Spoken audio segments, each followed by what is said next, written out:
Hi, this is Mrs. Brode, and today we're going to talk about problems with constant rates of change. So we're going to look at some word problems, and we're going to fill out a little table in order to illustrate the problem. So our first problem says, Stephanie Small weighs 97 pounds. She goes on an eating spree, gaining 1/4 a pound per day.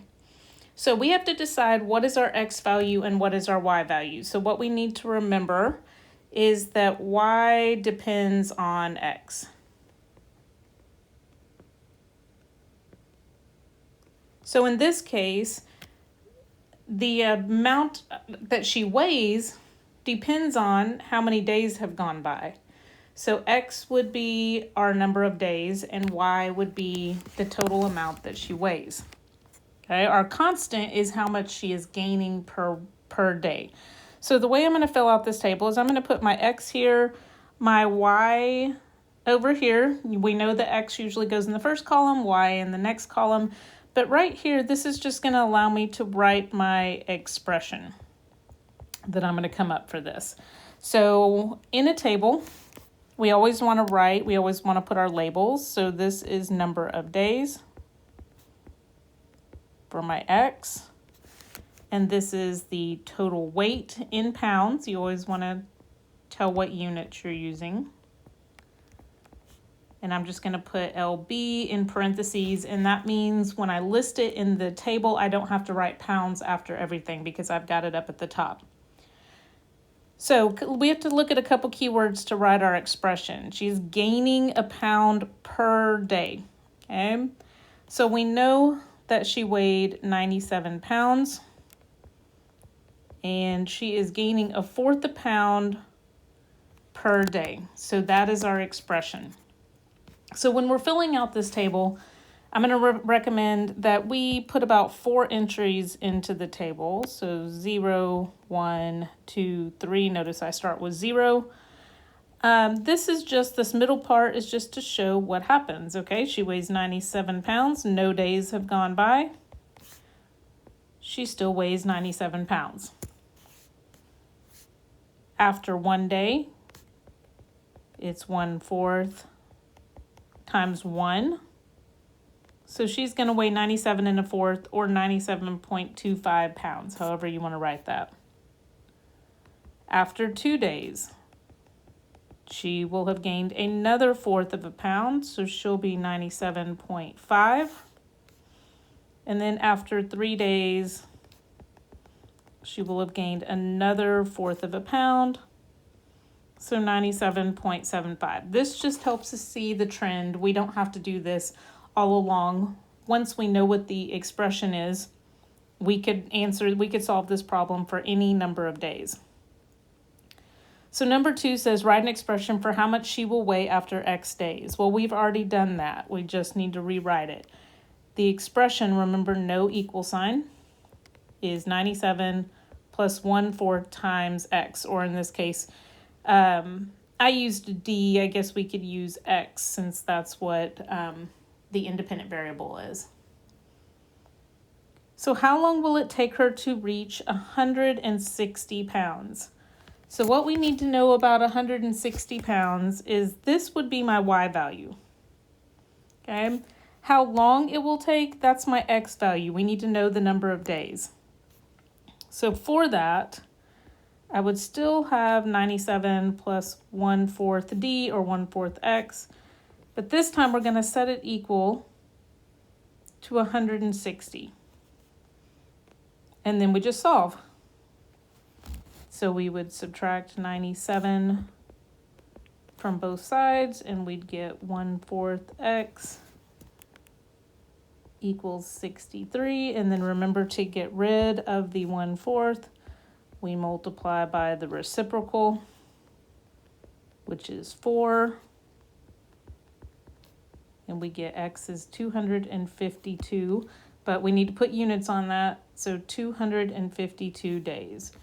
So it would take Stephanie 252 days to gain enough weight to be 160 pounds.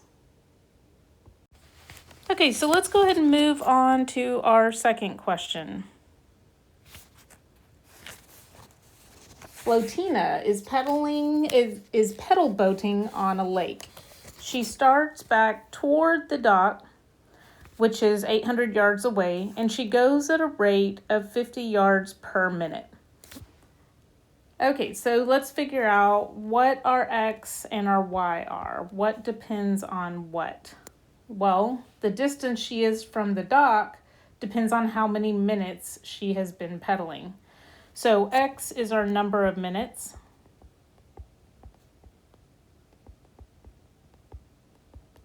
And of course, if you wanted to use M instead of X, we would know that that's our independent variable. That's totally fine.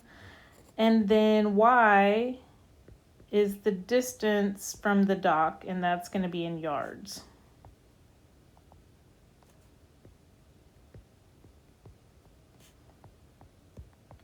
And if we wanted to use D for distance instead of Y, we could totally do that as well. So now we need to come up with an expression. Since she is heading back towards the dock, that means she's getting closer to the dock. So right now she's out in the middle of the lake, 800 yards away. As she gets closer, her distance is going to decrease, which means for our expression, we have to subtract 50 yards per minute from her distance away from the dock. So every minute she's getting 50 yards closer until she's at 0, where she's back at the dock. So remember, we want to do about 4 entries.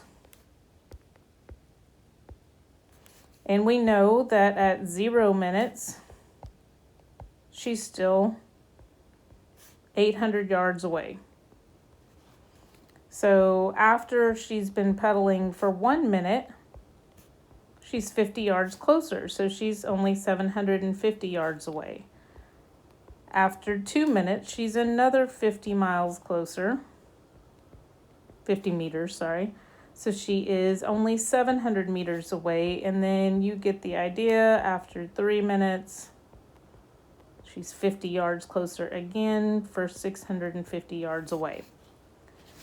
So just like on the front page of the notes, write an expression. Well, we already know what the expression is. It is 800 minus 50 M for minutes, or X for minutes, whatever it is that you want to use. So now we want to solve how long, that is our M or our X.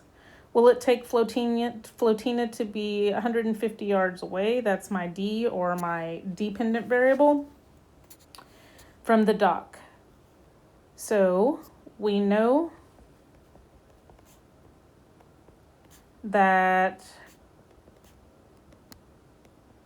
she goes at 50 yards per minute. We're going to set it up like this, and we are going to solve. So we would subtract 800 from both sides. We'd be left with negative 50 times M equals negative 650, which, you know, for distances or for minutes, we're not going to have negatives, but you should see that when we divide each side by negative 50, we are going to get a positive 13. And what does that mean? It means it's going to take her 13 minutes to be 150 yards from the dock. All right, that's it for today.